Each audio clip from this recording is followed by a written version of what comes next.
Hi, I'm Bob McCormick. I'm James McCormick.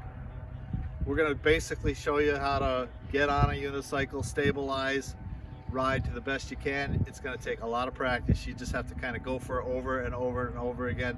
Be safe when you begin to quote unquote fall, step off. The best way to start and to get onto your unicycle is have your pedals horizontal to the ground. Put your favorite foot on the back pedal. If you ever have anything overhead to grab onto, it's ideal. Then you just push back on this pedal, not far, and catch the other pedal with your other foot. Step one, rock back and forth and get a feel for it. And if you can have something to hang on, you can really go crazy and get a good feel for it. But we're going to take you back down to asphalt to learn the right way to do it. But this is ideal if you ever have anything for overhead. And in the absence of having something overhead, you can have something next to you. It's a little harder, and then you got to rock and get the feel for the unicycle without going anywhere. And pretty much once you get the hang of keeping your unicycle up with your legs, you go for it. When you can't ride anymore or you have to get off, step off.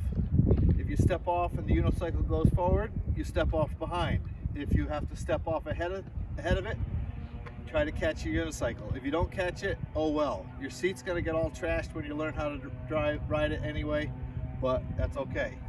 So once you get the feel of it, you just go for it.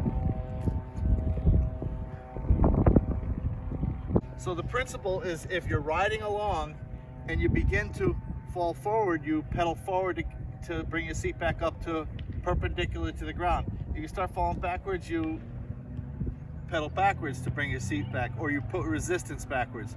So it's finding an equilibrium so you keep your post perpendicular to the ground.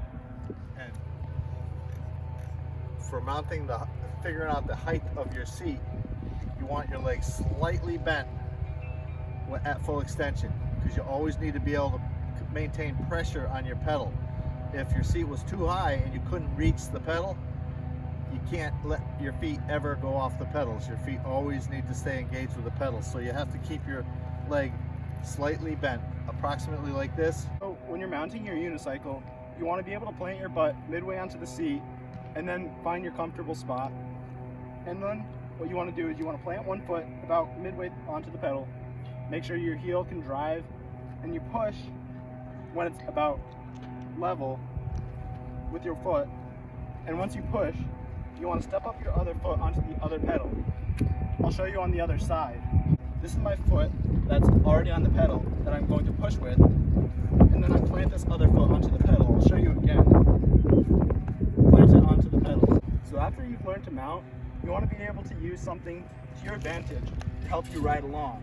So when you're riding, if you have a fence or something, you can start to reach for your nearest pole or whatever to guide you along so you can get the motion. At first it's going to be hard to, go from pedal to pedal in between steps. So having a fence here helps you a lot when it comes to, learning the movements. So when you're trying to dismount, what you want to do is reach behind, slow down, step one foot off while you're grabbing your unicycle, and reach for it, pull it, and plant both feet securely onto the ground. You can do this whether you're on the fence and learning to ride with assistance, or when you're riding freely. This is a good thing to know, as it helps you land safely. On the other hand, I prefer to mount by stepping off backwards, catching my unicycle up front. I think James prefers to do it the other way. He's a lefty. When falling, you want to be able to fall with ease. So if you're not able to catch yourself, don't worry about your unicycle and worry about planting your feet down. Your first unicycle will take a little bit of a beating when you're learning to ride. So with riding more and more, it becomes muscle memory. If you're still having trouble learning to mount, it's good to start to get muscle memory on mounting, and then riding as far as you can. You can start with slow distances, and then you can start to branch out further and further. And the more you go, the further you'll be able to ride. So when you're turning and you're riding at first, You're going to keep better balance by having your arms out like this, just like if you were on a tightrope. And to turn, sometimes you have to do like this and like this. It's a body thing. As your body turns, you lean the wheel just a little bit. You lean just a little bit to get a turn. James and I are going to do a quick demonstration of turning.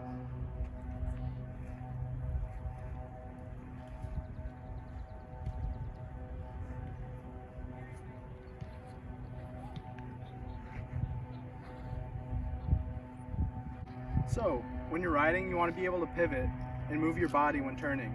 So this action requires you twisting your body, you know, kind of in a fast degree, and leaning your body when you're in the middle of a turn.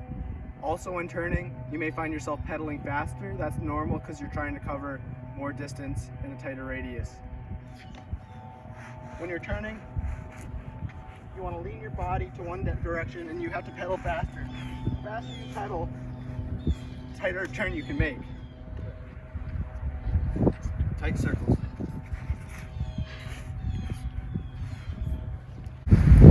Leaning forward is important when you're going uphill, and leaning backwards is important when you're going downhill. Leaning backwards inherently helps you slow down, while leaning forward helps you gain momentum forward.